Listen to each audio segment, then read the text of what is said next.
Christine, how much does it hurt the WNBA when Caitlin Clark is out? It is devastating to the WNBA when Caitlin Clark is out. Now, I know a lot of us were expecting some sort of dip since Caitlin Clark has been out with injury, but I don't think all of us were expecting the entire viewership of the entire WNBA to be down. And this tweet from Christine Brennan really stuck out to me. She said, one player gets injured and more than half the TV audience for the entire league disappears. Has any other athlete ever had that kind of impact on a sport? Golf without Tiger definitely dropped precipitously on occasion. Without Caitlin Clark on the floor, the WNBA is in a terrible... Without Caitlin Clark on the floor, the WNBA is unraveling into a financial tailspin that feels both shocking and fully predictable. What is happening is not just a crisis brought on by one player's injury, but the exposure of a league that has staked its entire future on the shoulders of a single 22-year-old rookie without making any serious effort to protect her. And the truth is the truth, and the data is there.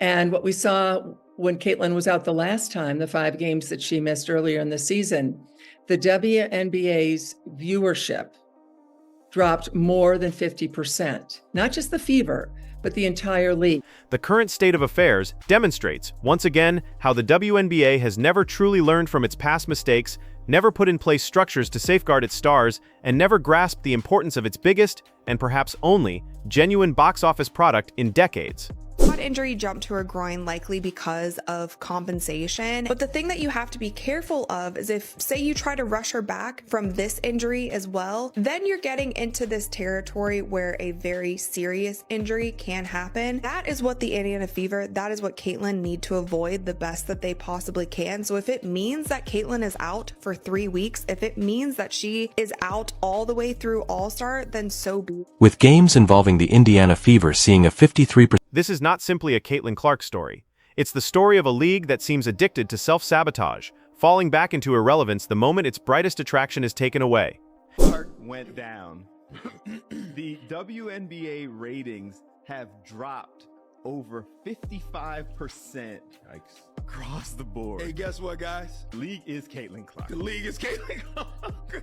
She is the WNBA, guys. Sidelined with a left quad strain May 24th. National TV viewership has plunged since then 55%. Before the injury, the Fever, her team, were averaging 1.81 million viewers, almost 2 million. Since her injury, fewer than 850,000. Instead of building sustainable momentum, the WNBA has produced a boom and bust cycle where Clark's presence pulls them into the mainstream conversation and her absence plunges them back into obscurity almost overnight.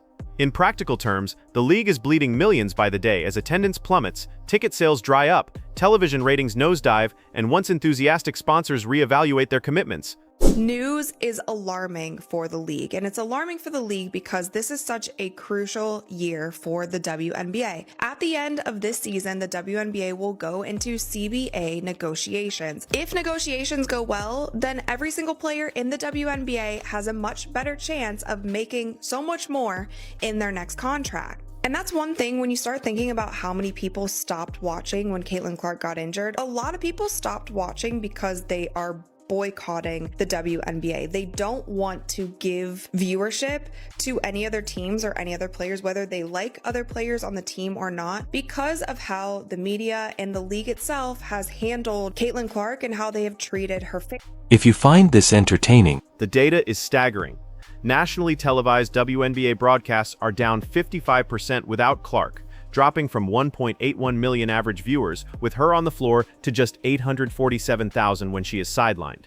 The Indiana Fever, her team, has seen a 53% decline in game viewership, devastating numbers for a league that was finally clawing its way into public consciousness. What's really concerning about this is the fact that we are only a month into the regular season, and Caitlin Clark has already been out with 2 injuries. With the first one being her having to miss some time with a left quad strain. Now, of course, this is concerning because if you're already on your second injury, you don't want to be that player that is always hurt. Cough, cough, Embiid, cough, cough, Anthony Davis. So I really do hope that the fever really sits her out right now for a while, only because you don't want her to have more long-term injuries and be more prone. Just months ago, Clark's explosive rookie campaign had made the WNBA a trending cultural topic, selling out arenas across the country and creating unprecedented demand for women's basketball.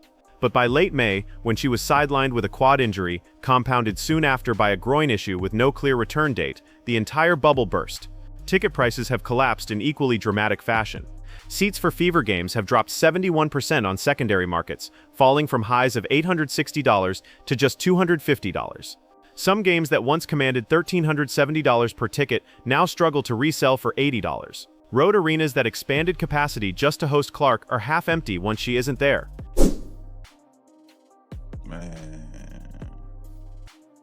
Man, bruh. Congratulations to the WNBA. Your ratings are going to drop by 55 to 60% once again. I believe the WNBA have successfully broken Caitlin. Even the Chicago Sky vs. Fever rematch, once one of the biggest games in WNBA history with over 2.25 million viewers, became just another middle-of-the-pack contest as resale tickets plummeted from $210 to $95. The trend is painfully clear. Without Caitlin Clark, the venue's empty, the casual viewers bail, and network executives realize they aren't suddenly sitting on the next NBA. As big a deal as Tiger was in men's golf, Keith, he did, and when he was gone, it affected the ratings, but nothing like that. And, Michael Jordan being out, maybe a 5 percentage points or something. Nothing like this. You can make a strong case, and I will make that case, and have that there is no one single athlete more important to his or her sport or tour or whatever the circuit is that they play on. The data is staggering. Nationally televised WNBA broadcasts are down 55% without Clark, dropping from 1.81 million average viewers with her on the floor to just 847,000 when she is sidelined. The Indiana Fever, her team, has seen a 53% decline in game viewership, devastating numbers for a league that was finally clawing its way into public consciousness. Just months ago, Clark's explosive rookie campaign had made the WNBA a trending cultural topic, selling out arenas across the country and creating unprecedented demand for women's basketball. But by late May, when she was sidelined with a quad injury, compounded soon after by a groin issue with no clear return date, the entire bubble burst. Ticket prices have collapsed in equally dramatic fashion.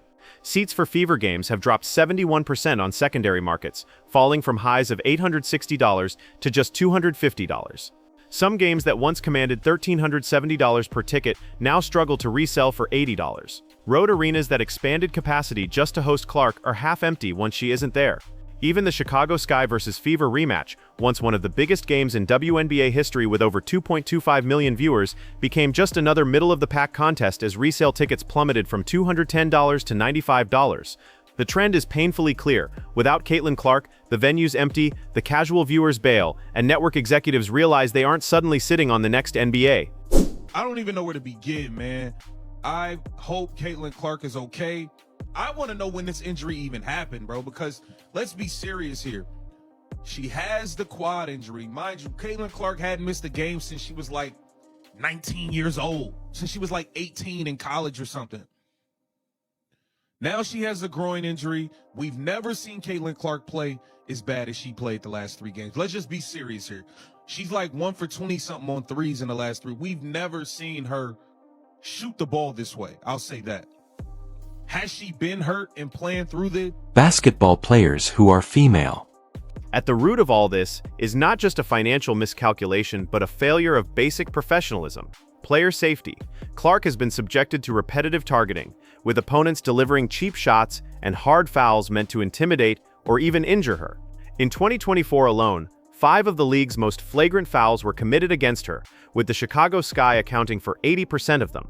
When she retaliates, she is labeled as combative. When she stays quiet, she is called soft. The league has created a lose-lose scenario, where Clark is vilified regardless of response, and where toughness is equated to negligence from officials instead of accountability. Christine Brennan, an experienced sports journalist, now writing a book titled On Her Game, Caitlin Clark and the Revolution in Women's Sports, has been one of the most vocal critics of the WNBA's failure to protect its stars. Brennan notes that Clark alone accounts for more than half of total WNBA television viewership, an astonishing statistic for any professional sports league. And yet, the same league has been disturbingly comfortable, letting opponents take repeated shots at her without meaningful penalties. The contrast with the NBA could not be more glaring. Imagine if for months players were allowed to target LeBron James with hard fouls, only for the league to dismiss them as routine basketball plays. The NBA's disciplinary system would come down like a hammer overnight. The WNBA, in contrast, has shrugged its shoulders. I admire about Caitlin. She's a warrior. She's tough. You hear me? Bruh, you just don't see players. You don't see female basketball players like her. I'm sorry. I done seen a lot of female basketball players, like I said. The WNBA has had numerous chances to change their direction, but they have consistently failed, which only serves to exacerbate the situation. This negligence carries consequences far beyond ratings or ticket prices. Major corporate sponsors poured millions into partnering with the WNBA because of Caitlin Clark's momentum. Endorsements tied to her were expected to boost the entire league's profile.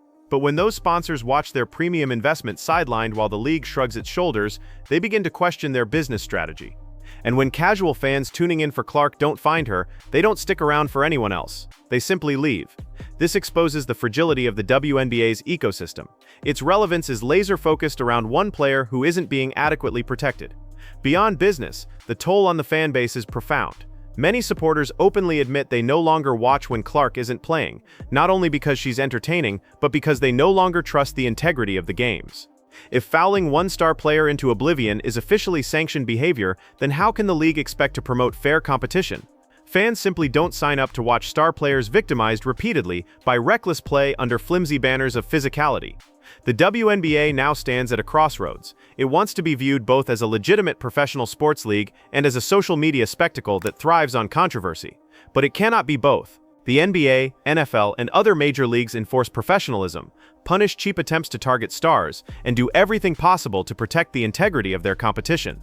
Meanwhile, the WNBA looks more like a poorly directed drama club, where viral clips of conflict are allowed to overshadow the game itself. Clean up. I believe the physicality and all this hacking and fouling that goes on. She getting blindsided by Marina Mabry. I think all of this stuff is having a wear and tear and an impact.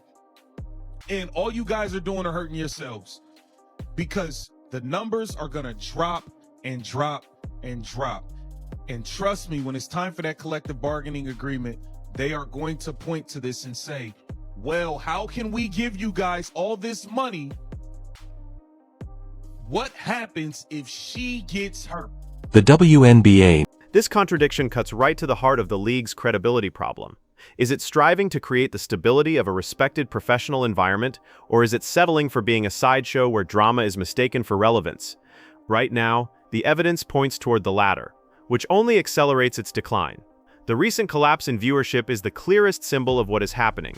Without Clark, games are averaging only 555,000 viewers this season, a number significantly below the 670,000 average from last season.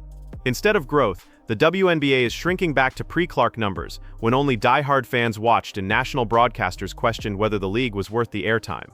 Clark's presence lifted the league into culture-wide discussion. Her absence shoves it back into irrelevance almost instantly. A professional sports league cannot keep surviving in cycles where one player alone determines whether anyone cares to tune in. It must either protect and nurture its stars into long-term centerpieces of growth, or resign itself to stagnation and decline. Perhaps the most tragic element of this entire saga is how preventable it all was. Clark came into the league humble, gracious, and generous with her teammates and the media. She embodied the professionalism and poise that the WNBA has long sought to market as the standard for its athletes. She gave them not just talent on the court, but a model ambassador off of it.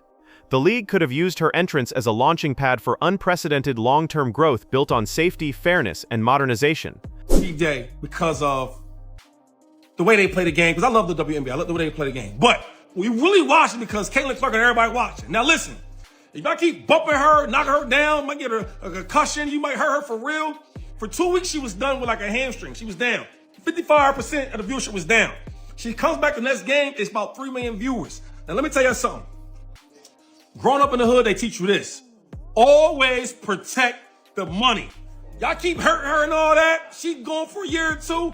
Ain't nobody gonna watch it. If nobody watches, how y'all gonna make and generate money? The fact that it didn't have to be Instead, jealousy among players, petty politics within the league, and a bafflingly passive approach to officiating have undermined everything. Rather than celebrating a renaissance, the WNBA has reduced itself to a cautionary tale of what happens when you leave your golden goose unprotected in the open, and then wonder why the farm keeps going broke.